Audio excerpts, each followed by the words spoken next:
Middle education live आ चुका है और उन सभी क्वेश्चंस को कवर करूंगा जो कक्षा 10वीं की गणित विषय में पूछा जाएगा। जैसे कि आप सबको पता है स्टूडेंट्स की अर्धवार्षिक परीक्षा जो अभी चल रही है, दो सेटों में पेपर बनाया गया है, सेट नंबर ए और सेट नंबर बी। बहुत जगह सेट नंबर ए देखने को मिलता है तो बहुत जगह सेट नंबर बी।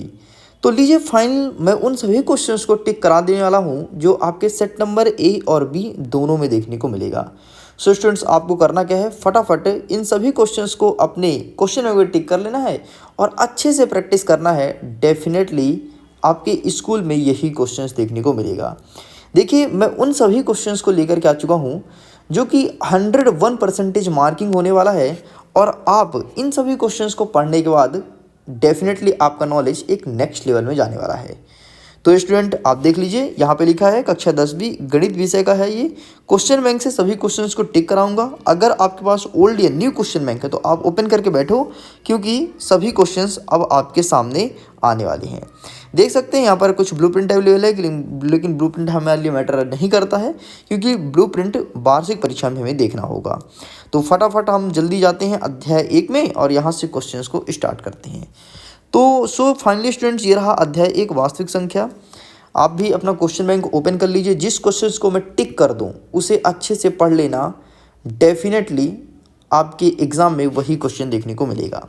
देख लीजिए, जैसे कि आपने सेट नंबर ए में देखा होगा, पहला क्वेश्चन यही पूछा गया है एंड फाइनली आपका पहले क्वेश्चन से ही मुलाकात हुआ और ये उसका पहला क्वेश्चन रहा जो आपके एग्जाम में देखने को मिला। सेट नंबर ए में मैंने क्वेश्चन पेपर अपलोड किया है, मैं उम्मीद करता हूँ आप देख ही लिए होंगे।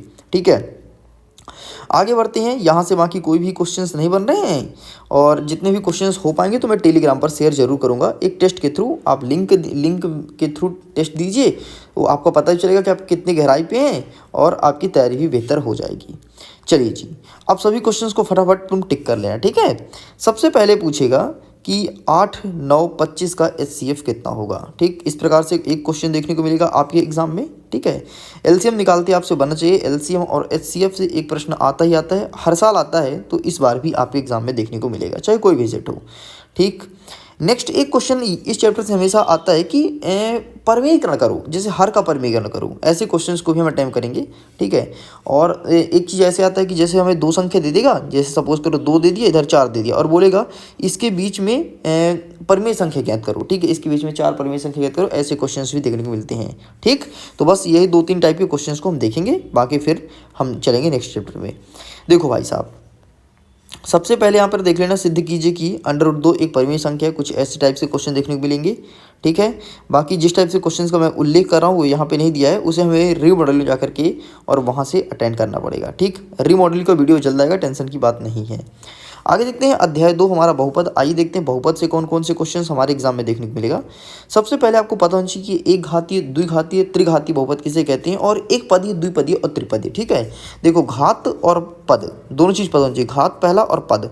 देखो घात मतलब क्या होता है, जब कोई संख्या होगी उस पर जो घात लगती है, ठीक है, जो उसके सिर पे मंडराती है, उसे कहते हैं घात। और पद मतलब कितने टर्म्स में लिखा है उसे पद कहते हैं। इस चीज़ को ध्यान देखना, यहाँ से क्वेश्चन हर बार देखने को मिलता है।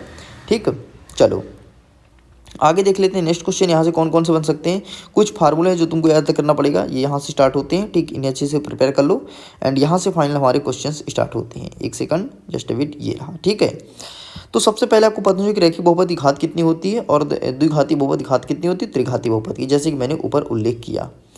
आगे बढ़ते हैं नेक्स्ट कहता है कि एक बहुपद दिया है 2² - 3 का शून्य ज्ञात कीजिए, तो शून्यंकों को गुणांकों के बीच संबंध की सत्यता की जांच भी करनी है। ठीक है, ऐसे क्वेश्चंस एग्जाम में देखने को मिलेंगे।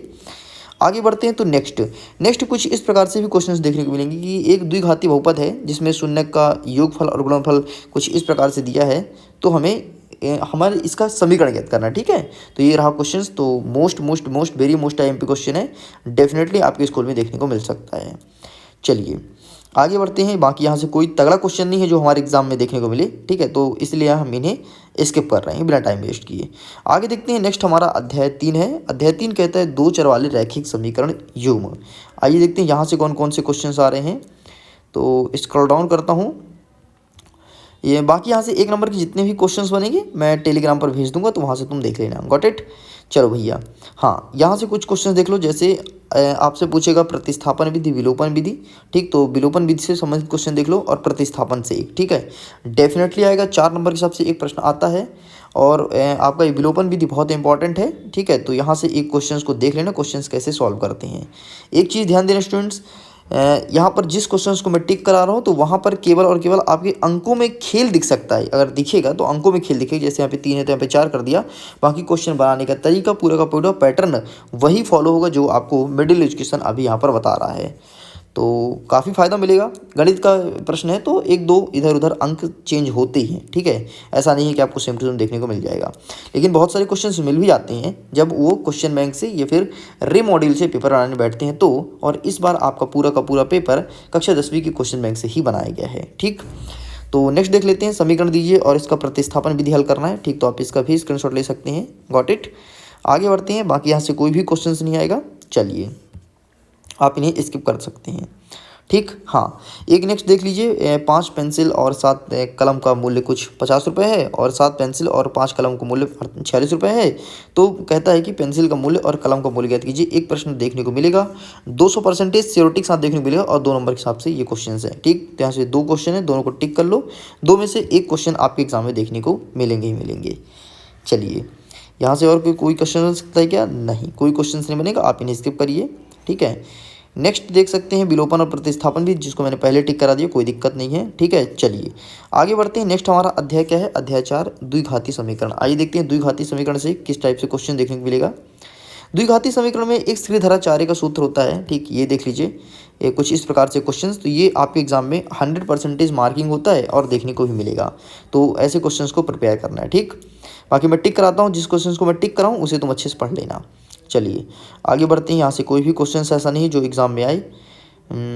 यहाँ से स्टार्ट होता है हमारा आगे क्वेश्चंस। देखो सबसे पहले आपको देखना है प्रश्न क्रमांक 13 को अच्छे से रीड कर लेना, गुणनखंड विधि से इसे सॉल्व करना है, ठीक है। नेक्स्ट द्विघाती समीकरण का मूल ज्ञात कीजिए, बहुत ही इंपॉर्टेंट क्वेश्चन है, please take a screenshot. Got it. आगे बढ़ते हैं। नेक्स्ट यहाँ से बाकी कोई भी क्वेश्चन नहीं आ रहा है, आप इन्हें स्किप कर सकते हैं। चलिए जी आगे बढ़ें, आगे बढ़ते हैं। नेक्स्ट हमारा है प्रश्न क्रमांक 32 और प्रश्न क्रमांक 33। एक प्रश्न आएगा, दोनों में से एक आ ही रहा है, 200% आ रहा है, ठीक है, इसलिए अच्छे से कर लेना। चलिए कोई भी सेट हो, नो डाउट, ठीक। बाकी यहाँ से कोई क्वेश्चंस बन सकते हैं क्या? जी नहीं, हमारे एग्जाम पॉइंट ऑफ व्यू से इंपॉर्टेंट नहीं है।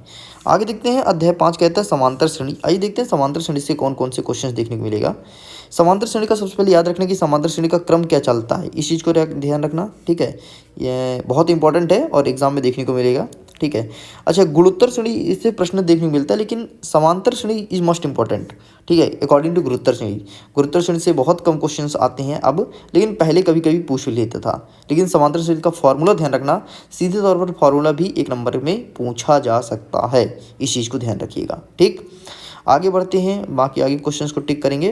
देखो सबसे पहले प्रश्न क्रमांक 6 लिखित ले लो, तुम्हारे एग्जाम में देखने को मिलेगा, मतलब देखने को मिलेगा, ठीक है। नेक्स्ट कहता है आपका प्रश्न क्रमांक 8, 200% श्योर है कि प्रश्न क्रमांक 8 भी आपके एग्जाम में आएगा। बाकी यहाँ से कोई क्वेश्चंस नहीं है, आप इन्हें स्किप कर सकते हैं, ठीक है। नेक्स्ट आप 14 नंबर देख लीजिए अच्छे से, ठीक है, बाकी स्किप करते हैं।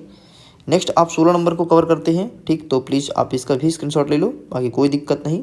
चलिए आगे बढ़ते हैं। नेक्स्ट यहाँ से कोई क्वेश्चंस नहीं पूछा जाएगा, टेंशन कोई बात नहीं है, ठीक है। आगे बढ़ते हैं। नेक्स्ट कहता है 34 नंबर कहता है AP ज्ञात कीजिए जिसका तीसरा पद 16 और सातवां पद 5वें पद से 12 अधिक हो। तो ऐसे क्वेश्चंस नहीं आता, डायरेक्टली वो पद लिख के देगा, ठीक। तो थोड़ी घुमा के देती है, इतना घुमा के नहीं पूछता MP बोर्ड, वो उसका सीधे और डायरेक्ट फोकस रहता है क्वेश्चन पे।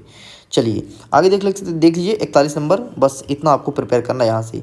बाकी बहुत सारे क्वेश्चंस तो आ ही रहे हैं, लेकिन यहाँ से ऐसे नहीं पूछेगा, वो रीमॉडल से पूछ रहा है, ठीक है। तो रीमॉडल से भी टिक कर दूंगा, टेंशन कोई बात नहीं है। यहाँ जितने भी क्वेश्चंस बन रहे हैं आप उसे टिक कर लीजिए। चलिए जी आगे बढ़ते हैं। नेक्स्ट क्वेश्चन हमारा अध्याय 6 कहता है त्रिभुज। आइए देखते हैं त्रिभुज से कौन कौन से क्वेश्चन देखने को मिलेगा।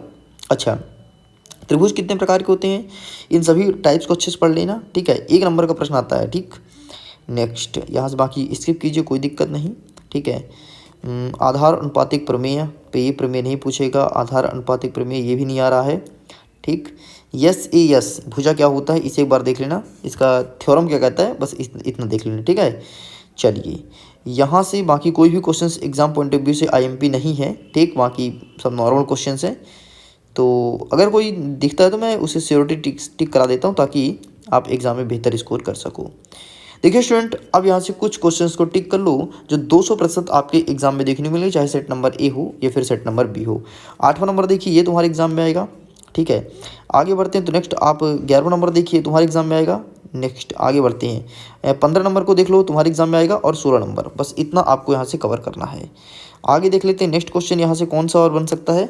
21 नंबर को अच्छे से प्रिपेयर कर लीजिएगा, तुम्हारे एग्जाम में देखने को मिलेगा। बाकी यहाँ से और कोई क्वेश्चन आईएमपी है क्या, नहीं, बस इतना आपको प्रिपेयर करना है, ठीक है।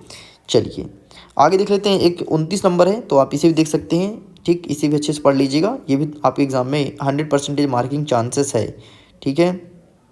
चलिए जी आगे बढ़ते हैं नेक्स्ट क्वेश्चन। नेक्स्ट हमारा क्या कह रहा है, अध्याय 7 निर्देशांक ज्यामिति। निर्देशांक ज्यामिति से क्वेश्चंस को सॉल्व करेंगे, लेकिन उसके पहले मैं बता देता हूँ, अगर आपके पास प्रीवियस ईयर का पेपर हो तो प्रीवियस ईयर का क्वेश्चन पेपर भी सॉल्व कर सकते हो, ठीक है। बाकी टेंशन की कोई बात नहीं है, जिस क्वेश्चन को टिक करा लो बस उतना पढ़ लो, एग्जाम में बेहतर स्कोर कर पाओगे। 7वां नंबर अध्याय 7 कह रहा है कि निर्देशांक ज्यामिति। निर्देशांक ज्यामिति में एक पसंदीदा प्रश्न एमपी बोर्ड का कि मूल बिंदु का निर्देशांक कितना होता है, और बच्चे को पता है 0 होता है, ये चीज़ ध्यान रखना। हर साल पूछता है और इस बार भी आपके एग्जाम में आएगा, और ये रहा आपका पहला प्रश्न, ठीक। इस प्रश्न की मैं बात कर रहा था, बस इतना ही पूछता है। इस चैप्टर से सबसे ज़्यादा आईएमपी क्वेश्चंस उसी बना के रखा है, ठीक है।